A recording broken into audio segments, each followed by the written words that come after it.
Welcome back, everybody, to another episode of the Cool Interviews podcast. This is the first episode. I got my boy Jordan Renaud here. I'm going to be interviewing him today. 4-star 2023 D lineman from Tyler, Texas. How you doing today, Jordan? I'm good, and yourself? I'm doing good, man. So, first question I got for you is just starting from the roots. What got you into football? Really, my coach did. He used to see me around school and ask me if I was playing sports because I was always fast. Because when we used to do our assemblies, we used to do little activities with our assemblies, and I used to beat the little kids, but I was fat, bigger than everybody. And then that was my 6th grade year. But that following year, that summer, he had asked me if I wanted to play for his little league team, and then I picked up from there. So I was 12 then. So you were in maybe 7th grade? Yeah, 7th grade.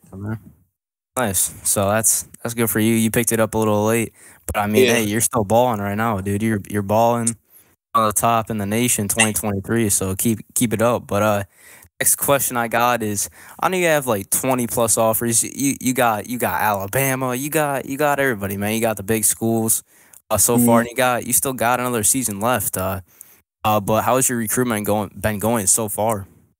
It's pretty good. It like recently it hasn't been like as popping as it was when I first started the season because the 2022 class. But after that, like when they come back spring, it started to pick back up. But it's been good. Sure. Is there any camps you're looking forward to right now for the summer or the spring? I haven't gone to any Florida schools yet, so I have to probably get back home to get it because I was gonna correct you earlier, but. As far as me being from Tyler, but I'm not from Tyler. Oh, so, all right. Yeah. All right, cool. But next question I got is, since you just said your recruitment is, it's going well and everything, what schools have you visited so far and what schools have stood out so far? Texas A&M, Texas, Alabama. Those are 3 schools that I went to this past summer, but I'll be going to LSU, Ole Miss this summer.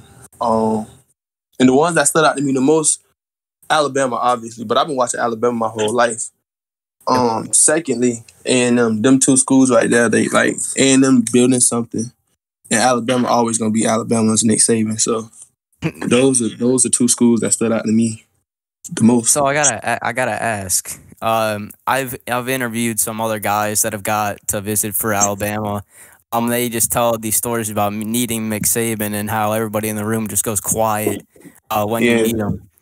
So tell us your story of meeting Nick Saban. He's very intellectual. That's for me. Like that's the main thing. Like I want to be around people that I can learn from, especially him, because he done did it all, seen it all, lived it all. So somebody like that. He's very serious and to the point. Like I feel like he's a perfectionist. So, and I think I need that personally. If I'm getting to where I'm going, I need someone like that. But then again, I would like to have a fun like coach, like that's with me every day. I mean, he gonna be with you, but he gonna coach you hard and love you harder. But it's like he very serious. I can understand that. Yeah. Yeah. And then when you go on these visits and everything, what are some of the top things like you look for in schools that if they don't have, they might not be the best fit for you? Number 1, I look for family, the family vibe. 2, I like to have fun. Like I know I'm working, but it don't have to always be work. You feel what I'm saying? So like that, like having fun, family, and great culture. That's what I'm looking for. And if you don't have it, well, can't rock with me. For sure. And now coming out of your junior season, what are some things that you're training right now in the off season to improve for next season or for the summer in the spring? Staying low. Like hips, like my hips, like moving my hips, and my feet. Like my feet have to pick up and put down faster. Sure. Yeah. Now going outside of football a little bit. What are some of the things outside of football that you enjoy doing? I really like sleep. I love sleep. That I try to cook a little bit, but I don't cook often. Mm. And playing the Like game. Gordon Ramsay in the kitchen? Nah, I ain't like that. Nah, it ain't that serious. I don't do too much, but I do enough. Yeah. Yeah, but that's it Sure. though. What are your favorite things to cook in the kitchen? Like anything pasta related. I can cook salmon. Like chicken breast, rice, like little stuff like that. I don't think I really cook it like that because that stuff like that easy to cook. But stuff of that sort.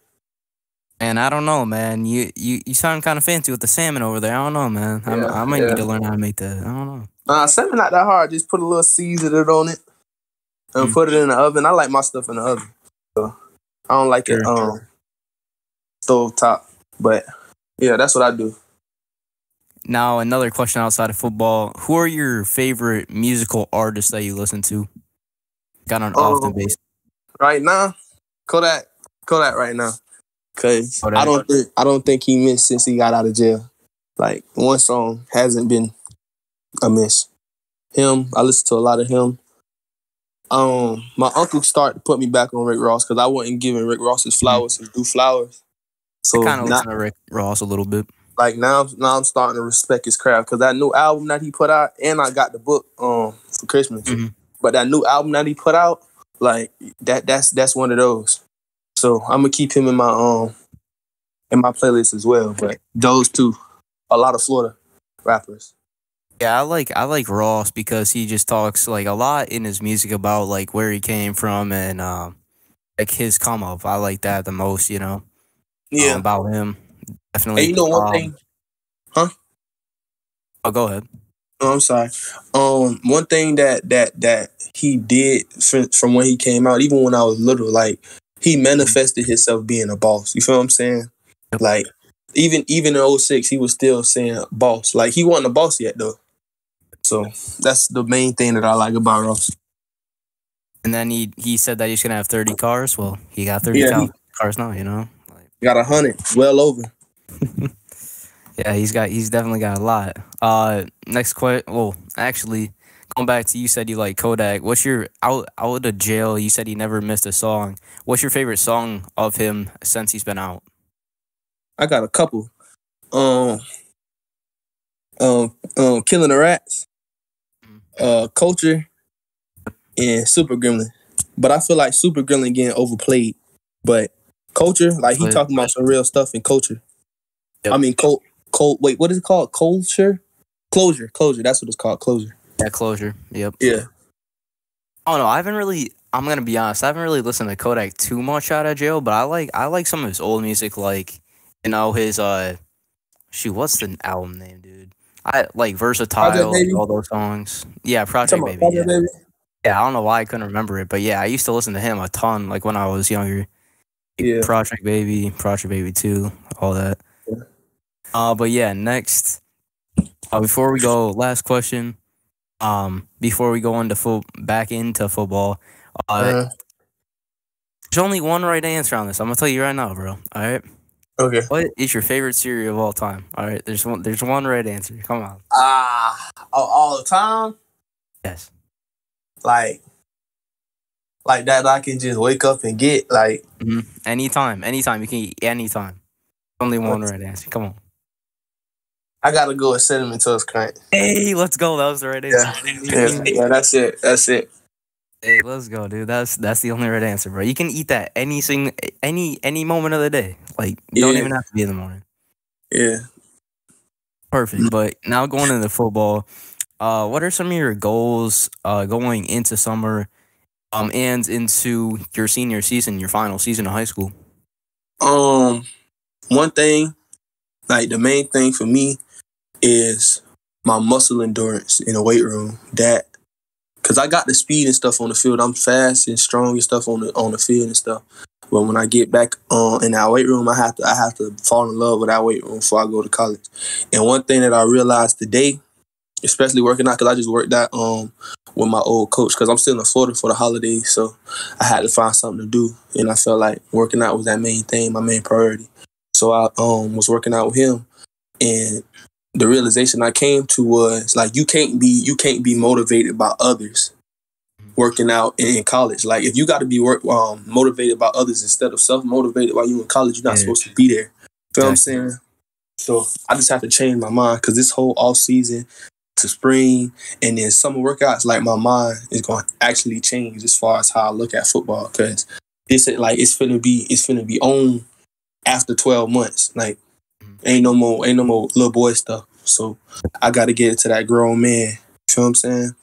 Yeah, perspective is everything. How you look at things really can change your whole outcome of, how much success you really have. So I think that's a really good thing that you're doing there and figuring that out. So props to you on that. Yeah, appreciate you. But next question is, who are your favorite people to watch film on, or who did you grow up watching that you just fell in love with and just kept watching? To be honest with you, I didn't start getting into football, like watching it for real, until like my sophomore season. But from there, JJ, I used to watch JJ when I was like when I was in 9th grade a little bit, but I ain't too much dabbling him. The person that I really was watching the most was Aaron Donald. I was watching Cameron Jordan, Myles Garrett. I've been watching a lot of him lately. Who else I like? It's a lot of names. Chase Young. Like it's so many people in the game right now that's earning their respect. If he didn't get hurt this season, I'm talking about Chase Young. He'll still be that guy. So yeah, those guys are like the best of the best.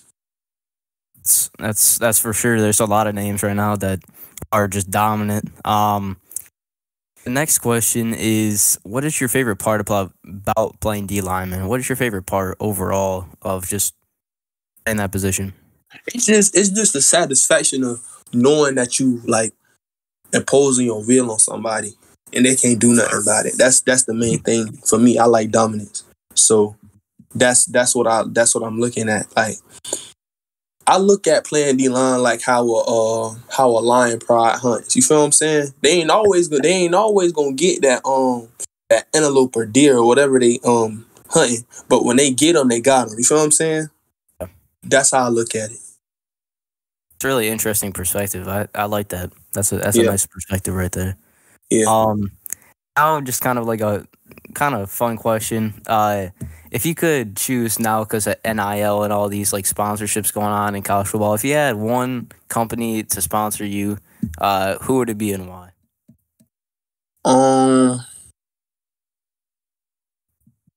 Yeah, it's kind of hard. Probably Adidas.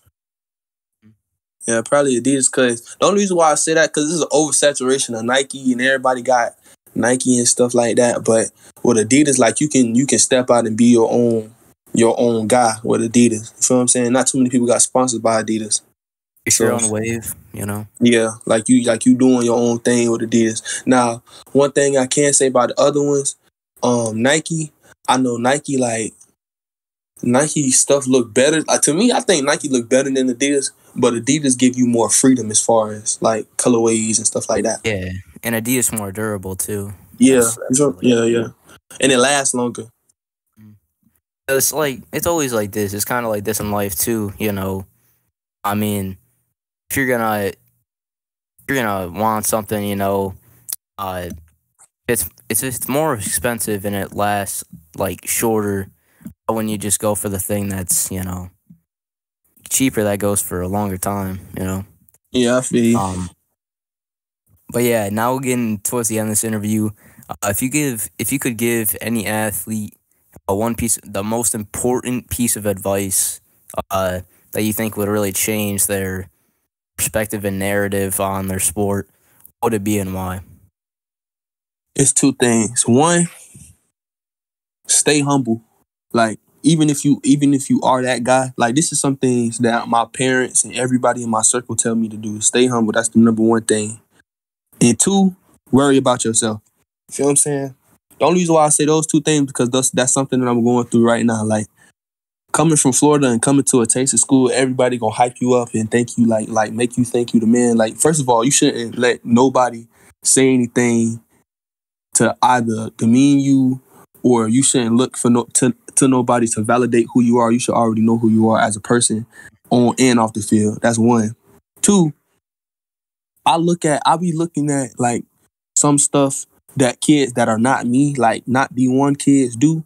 And I used to be complaining about, oh, they doing it. But my mom used to be like, you're not them. Like, you have to look at it like you're up here. Not saying that you're better than them. It's just the territory that being you comes with. You feel what I'm saying? Yeah. So those are the two things. Be humble, stay humble, and worry about yourself. I like that.